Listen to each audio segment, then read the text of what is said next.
প্রথম থেকে তোমাদের জানাই এটা কোনো কন্টেন্ট ভিডিও না, আমি কোনো কন্টেন্টকে উল্লেখ করে এই ভিডিওটা করিনি, যেটা সত্যি সেটাই আজকে বলবো তোমাদের সঙ্গে। তো ব্যাপারটা হলো আমার পাশের বাড়ি এক জেঠু মারা গেছে, সম্পর্কে আমার জেঠু হন, মারা গেছে, যেটা পুরোপুরি তোমাদের একটু পরে বলছি। তো আজ সকাল সকাল ঘুম থেকে উঠে পড়েছি, আর আমার উঠে সব থেকে হলো আমি উঠে আগে ফোন নিয়ে খুলে বসে গেলাম। ওটা হলো আমার মায়ের চোখে সব থেকে দৃষ্টিকূট, যে তুই উঠে কেন ফোনটা নিয়ে বসে পড়িস, বিছানাটা গোছাবে কে তোর বাবা।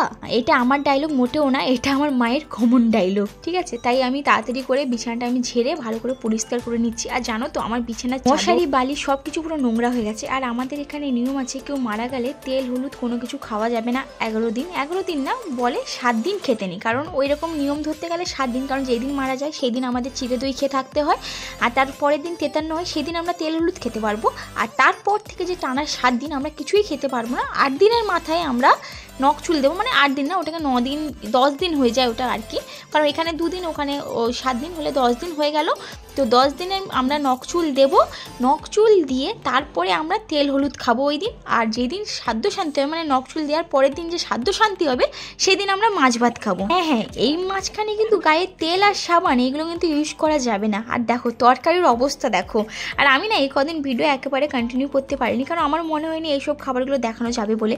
কারণ আমি এর আগে একটা ভিডিও করেছিলাম, আমার পাশে বাড়ি আরেক জেঠু মারা গেছিলো তখন তাদের ঘর থেকে বলেছিল যে এইসব ভিডিও আমাকে ডিলিট করতে বা হেন তেন, তো অনেক ব্যাপার হয়েছিল, সেই কারণে আমি সেই ভিডিওগুলো তো ডিলিট করে দিয়েছিলাম। তাই এই ভিডিওতে আমি আর ওইগুলো তুলিনি, আমার মনে হয়নি কারো পার্সোনাল জিনিস তোলাটা ঠিক হবে বলে। আর যে ভিডিওগুলো একটু একটু করেই আছে, কারণ আমি কবে ভিডিও করেছিলাম এর মাঝখানে ভিডিও করা হয়নি, কারণ মনে সেরকম স্থিতি ছিল না ভিডিও করার মতন।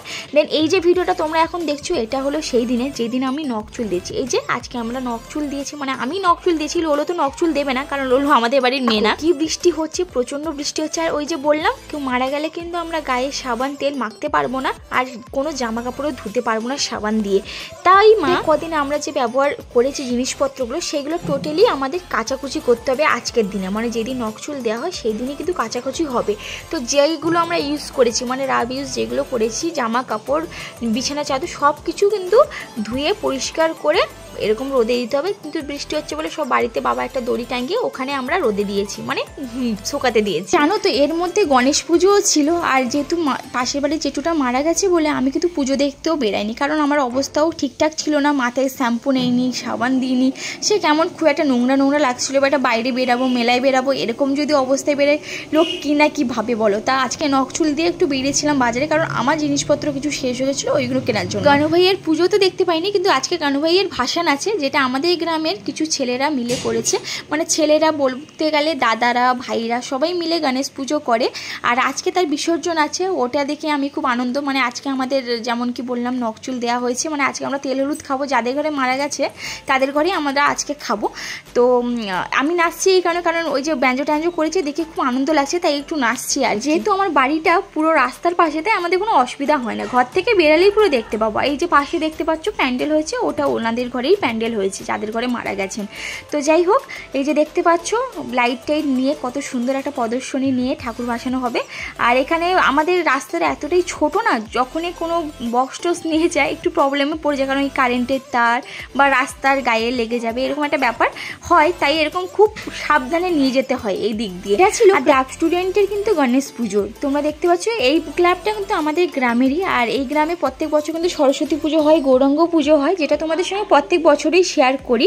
এই দেখো দেখো কত সুন্দর ব্যঞ্জো করে নিয়ে যাচ্ছে। আর গণেশ ঠাকুরকেও দেখতে পাচ্ছ তোমরা, কত সুন্দর লাগছে ঠাকুরের মূর্তিটা। সত্যি তোমরা আমার সঙ্গে একবার বলো গণপতি বাপ্পা মরিয়া। তো একটু খারাপও লাগছে, কারণ আমি ঠাকুর দেখতে তো বেরাইনি, কিন্তু ভালো হয়েছে এখানে ঠাকুরের মুখ তো দেখতে পেলাম। ওই যে বললাম যাদের ঘরে মারা গেছেন তাদের ঘরে আমাদের আজকে রাতে খাওয়ানো হবে, তো ওখানে খেতে এসছি। আর আজকে খাবো, কালকেও খাবো, কালকে শ্রাদ্ধ বাড়ি আছে, কালকেও নেমন্তন্ন আছে, কালকেও খাবো ওখানে। আর দেখো আমরা আসতে না আসতে এখানে আমাদের দিয়ে দিয়েছে পাতা, যেহেতু আমার বাড়ির পুরো পাশে, মানে তোমরা দেখে বুঝতে পারছো আমার বাড়ির পুরো পাশে, তাই এখানে এসে আসতে কোনো অসুবিধাও হয়নি। পাশের বাড়ি একটু ভয়ও লাগছিলো, কেউ যদি মারা যায় যখন না, আমার না খুব ভয় লাগে, খেতে পারি না, কেমন কেমন একটা হয় আর কি। আমার সঙ্গেই হয় ওটা, না সবার সঙ্গে হয় বলো তো? যাদের যাদের সঙ্গে এরকম হয় আমাকে কিন্তু কমেন্ট করে জানাবে। আর আজকে কিন্তু মেনুতে ছিল ভাত, উচ্ছে আলু ভাজা, যেটা না শ্রাদ্ধ বাড়িতে মেনলি হয়, উচ্ছে আলু ভাজা, আর ছিল শাকের লটপটি, যেটা আমার বাবা আর মা দুজন মিলে এখানে পরিবেশন করছিল। দেখতেই পাচ্ছ আমার বাবাকে। শাকের লটপটি হয়েছে, আলু পটলের তরকারি হয়েছে, আর বেশি কিছু আমি ভিডিও কিন্তু নিতে পারিনি, কারণ সেরকম আমার ইচ্ছেও ছিল না ভিডিও। যাই হোক, এখানে বাড়ি চলে এসেছি আমি আর লোলো আগে থেকে, কারণ মা আর বাবা ওখানে কাজবাজ করছে, ওদের আসতে একটু লেট হবে, তাই আমি আর লোলো আগে থেকে চলে এসেছি।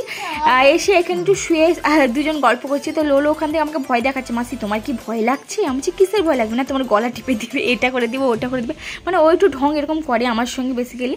তো আজকের এই ভিডিওটা কেমন লাগলো অতি অবশ্যই কিন্তু কমেন্ট করে জানাবে। আজকের জন্য এইটুকুনি, টাটা বাই বাই।